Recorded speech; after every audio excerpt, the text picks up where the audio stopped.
नटवर सिंह जी से कहा सोनिया जी ने कुछ चीजें ना ये लिखी। हाँ, खुद नटवर सिंह जी का कहा था, वो दुनिया में उन्होंने नहीं लिख दी वो। लिखा भी, हाँ नहीं कुछ ये उन्होंने नहीं ये लिखा है, लिखी, मुझे बाद मना में। किया। उन्होंने कहा मुझे मना किया, कुछ ये लिखी उन्होंने, कुछ ये नहीं लिखी, इसीलिए। ठीक है। तो मेरा कहना है कि सोनिया जी की इस किताब पर वो पब्लिशर या दूसरा पब्लिशर छाप रहा है, ठीक है, वो तो तैयार हो, कुछ चीज़ें हो सकता है जो उन्होंने जितनी लिखना चाहते हो, उस किताब की कंट्रोवर्सी आने से करोड़ रुपए पहले मेरी कहना। अब तो पब्लिशर इंडियन आर्म तो नहीं छाप रही ना उस पब्लिशिंग हाउस नहीं, की। हार पर मान लो दूसरा कोई पब्लिशर छापेगा, हाँ जी। तो इस आधार पर कि इसकी पूरी वर्ल्ड में चर्चा हो जाए। आज इस कंट्रोवर्सी का वो लक्ष्य ये तो है। हो गया सर, मैं तो कह रहा हूं भारत के पब्लिशर ने छापने से, भारत में छापने से मना किया, कुछ हिस्सों को जब हटाने से इनकार कर दिया सोनिया जी ने, इसका मतलब वो हिस्से विवादित थे या वो फैक्चुअली गलत थे, उस पर कोई पब्लिशर पर कोई आंच आती तभी तो मना किया होगा एक ना। लाइन में इसीलिए पूरा कर रहा था, किताब की चर्चा विवादों में बीजेपी और मोदी पर हो, ताकि दुनिया में मैसेज जाए कि मोदी अत्याचार कर रहे हैं, पब्लिशर की किताब नहीं छपने देते हैं। छपे वही चीज़, मैं वही करूं, उसके बाद में कहूं कि देखिए मुझे बोलने नहीं दे रहे थे, मुझे गला दबा रहे थे। ये उस तरह की बात है। मैं आपके यहाँ बोल भी दूं और मैं कहूं बाहर मुझे गला दबा रहे थे। ये पहले तो ये पब्लिशर ने कहा ना कि ये चीज ना जाए आपकी किताब। लेकिन लीक तो इनके यहाँ से हुई ना। नहीं, इन्होंने तो पूरी प्रति दी होगी उनको, वो मैन्युस्क्रिप्ट दी होगी। यही मैं कह रहा हूँ ना। तो इसलिए उसकी चर्चा करने में, चाहे बीजेपी पर प्रहार की बात लीक हो रही है, बीजेपी ने इस पर मेनका ये गांधी कहा। वाली लीक हो रही है, क्या अरुण सिंह से क्या झगड़ा हुआ, अमिताभ बच्चन से मैं क्या बताता झगड़ा हूँ हुआ, सर ये उसमें सब क्या है। क्या तो कुछ तो बातें थोड़े बहुत ऑथर्स भी अपनी आप ने भी जो होता होगा तो किताब के बारे में बता, आप लोग ऑथर बताता है ना मैंने किताब में ये कुछ जी। एक्सपर्ट बताता है। कुछ एक्सपर्ट्स बताता होगा, बिल्कुल। आप पब्लिक को अंदाजा तो लगे कि उसमें क्या है, तो वो सोनिया जी ने भी बताया। बीजेपी ये कह रही है कि बड़ा मजेदार बात है कि पेंगुइन रैंडम हाउस इंडिया को फैक्ट चेक करने की जरूरत महसूस हुई सोनिया गांधी जी की आत्मकथा को।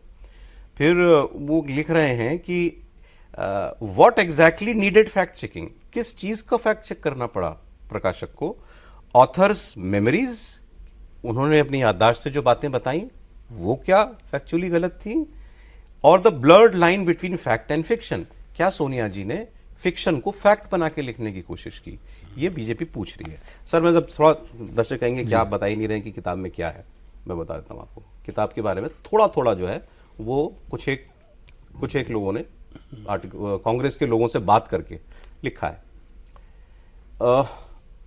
इस किताब में सोनिया गांधी जी ने अपने बचपन की बात की है, सोनिया गांधी जी और राजीव गांधी जी कहाँ मिले उसकी बात की है, अपने परिवार की पूरी उन्होंने चर्चा जो है वो इस किताब के अंदर की हुई है, और इसके अलावा उन्होंने अपनी और प्रधानमंत्री नरेंद्र मोदी की मुलाकातों की बात की हुई है।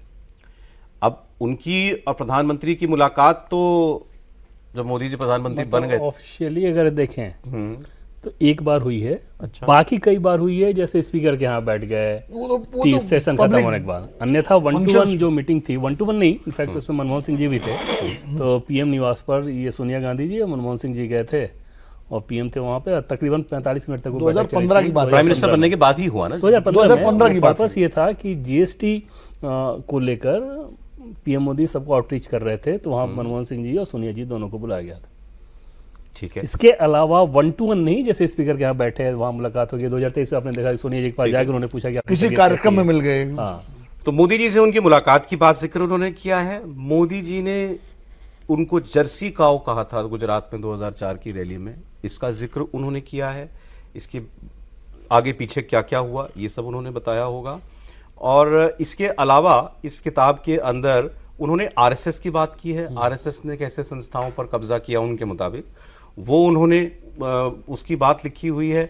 इसके अलावा उन्होंने चाइनीज इंट्रूजन की बात लिखी हुई है कि चीन ने भारत की धरती पर कब्जा कर लिया, ऐसा उन्होंने दावा किया।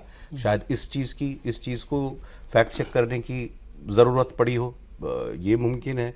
बट बाय एंड लार्ज ये बताया, ये एक आर्टिकल छपा है हिंदुस्तान टाइम्स में, इन्होंने कहा कि इन्होंने कुछ कांग्रेस के नेताओं से बात करके कहा है कि 3-4 पैराग्राफ्स पर ही बात अटकी, 3-4 पैसेजेस पर ही बात अटकी, वो सोनिया जी ने बदलने से या डिलीट करने से मना कर दिया, और इसीलिए 4 पैराग्राफ के लिए पूरी किताब एक पब्लिशर ने भारत में छापने से मना कर दिया। इसका मतलब कुछ ह्यूजली कॉन्ट्रोवर्शियल होगा।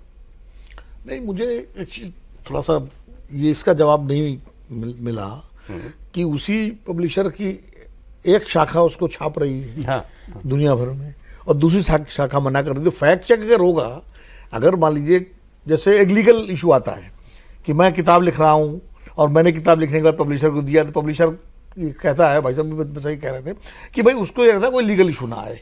कल को मैंने कुछ किसी नेता के बारे में लिखा कि मेरी उनसे बात हुई और मैं उसको कोलैबोरेट नहीं कर पाया अगर फैक्ट्स के साथ और इन सर्कमस्टेंशियल एविडेंसेस के साथ, तो वो दिक्कत होती है।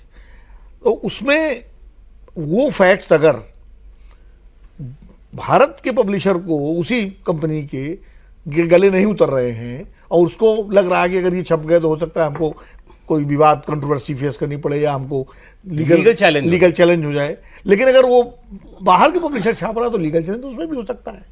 ऐसा तो है नहीं बाहर के पब्लिशर को हम कोर्ट में नहीं खींच सकते हैं। उन्होंने कहा होगा हम देख लेंगे भारत पर। यही मेरा भी कहना है कि वो ये तैयार हो सकता है ना, करोड़ रुपए वो दे सकता है। देखिए है ना, है अटपटी बात है ना, ये अटपटी बात, इसलिए मैं कह रहा हूँ वो लिखा भी उन्होंने आर्टिकल में किसी कांग्रेस नेता से बात करी। सौरभ, कांग्रेस को और सोनिया जी के लोग को या उनके ये आरोप लगाने का मौका मिल जाता है कि साहब भारत में कोई दबाव है, विदेश में तो छप रही है, विदेश में छप रही है उनकी बात, और लोगों के गले भी उतर जाएगी, हमारी अमेरिका में छप रही है, यहाँ क्यों नहीं छप रही है।